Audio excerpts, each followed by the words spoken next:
So this video is Chapter 10 review, getting ready for our quiz.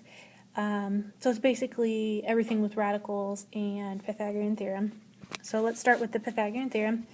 So that the equation is a squared plus b squared equals c squared. Okay, so my rules are it has to be a 90-degree angle, so that little right triangle here, and C is my longest length or my hypotenuse. So this is always my C. So basically we're just going to plug it in. So we're going to plug in, let's say this is my A and this is my B. This is always my C. Okay, so we're going to do 2 squared plus 4 squared equals C squared. 2 squared is 4, 4 squared is 16 equals C squared. Then you just simplify on the left side, so 4 plus 16 is 20.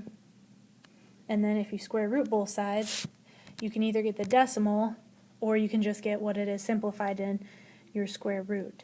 So if I type in square root of 20, I could get either 2 square root 5 or, one second, I could get 4.47. So my C is then going to equal that, and make sure you label it in inches. So let's try this one. So we got A, B, and C. C is always my hypotenuse and is always my longest length.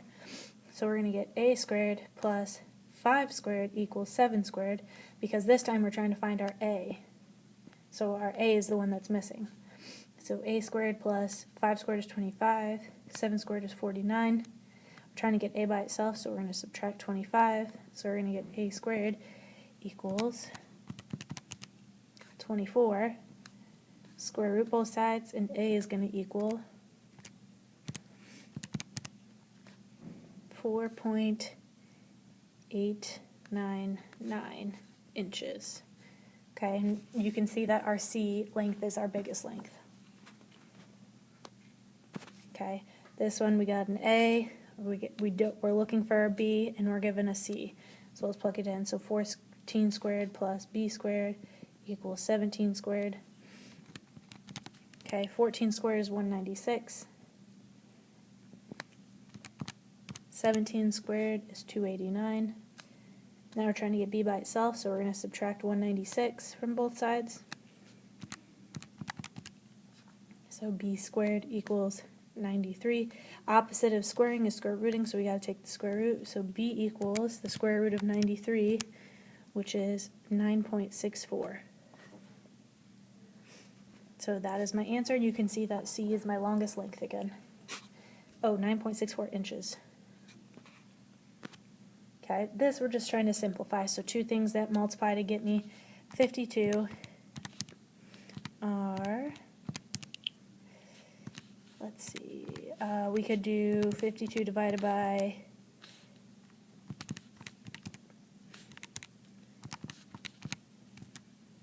4 and 13. Okay, and this breaks down as 2 and 2. We're trying to get them to be prime. 13 can't break down any farther. We write them all underneath our square root. 2 times 2 times 13.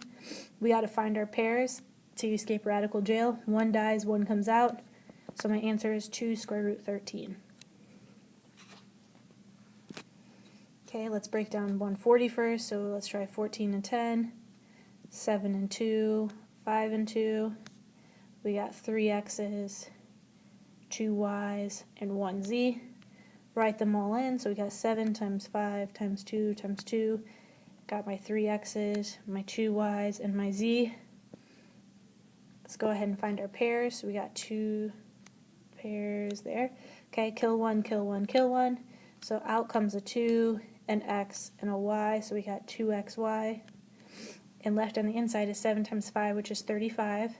And z, so 35z. So that is my answer.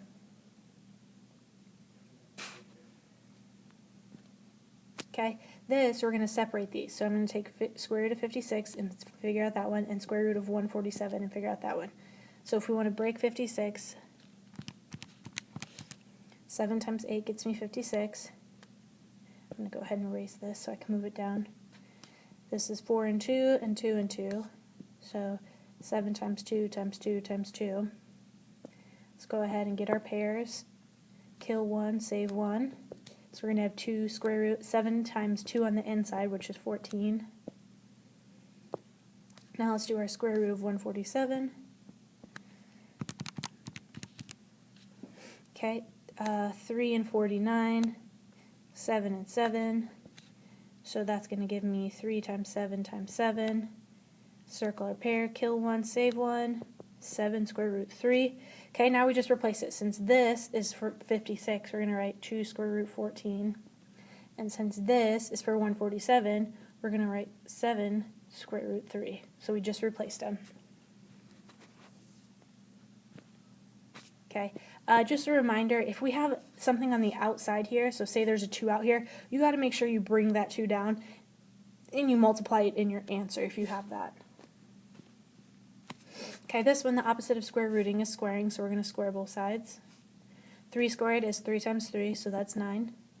And you have to check all your answers for these. So square root of 9 equals 3, square root of 9 is 3, so 3 equals 3, so that works. Okay, first we have to do the things not attached to my square root. So I'm going to add 3 to both sides. So I'm going to get square root of 2x is equal to 12. Okay, I cannot divide by 2 because it's still attached to my square root. I have to take the square first to get rid of that square root. Okay, and it basically cancels out this square root here. So it just becomes 2x is equal to 12 squared, which should be 144. Divide both sides by 2. So x is equal to 72. So now we need to check our answer. So let's plug 72 back in. So we got square root of 2 times 72 minus 3 equals 9. So 72 times 2 is 144. Okay, and we can't subtract 3 from 144 yet because we have to take that square root first. So square root of 144 should give me 12. 12 minus 3 is 9. So that works. So that is my answer. Okay, this one, I'm giving you 2 different x values, and I want you to figure out which one of these is extraneous.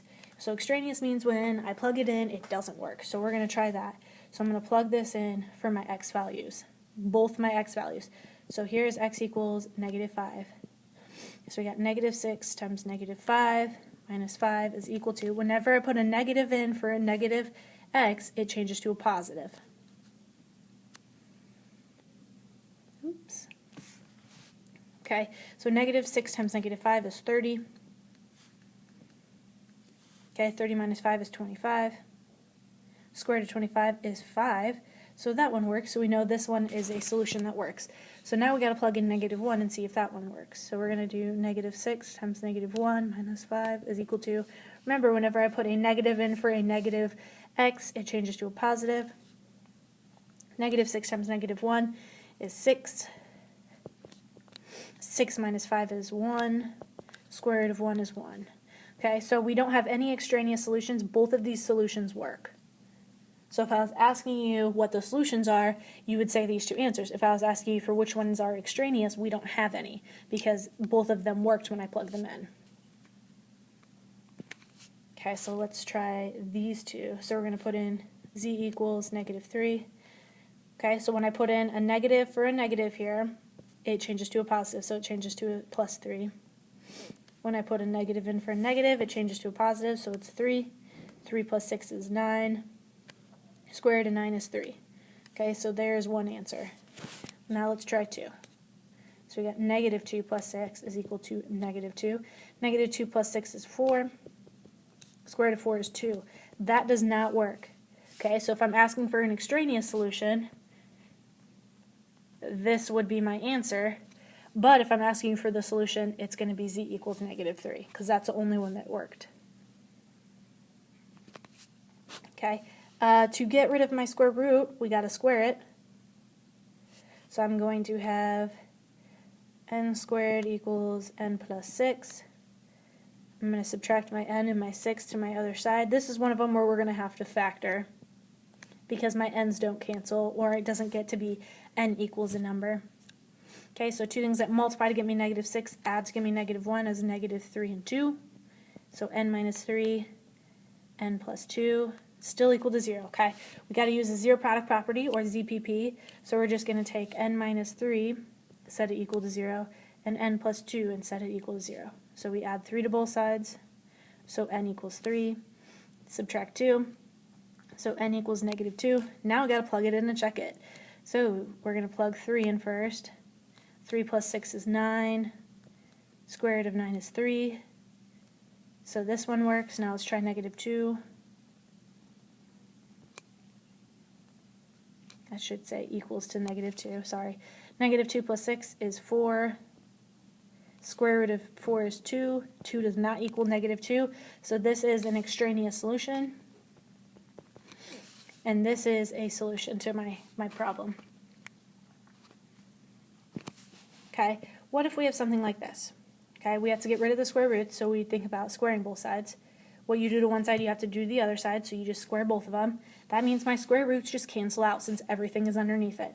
So I'm going to get x plus 1 is equal to 2x plus 3. Let's subtract x. So 1 equals x plus 3. Subtract 3. So x equals negative 2.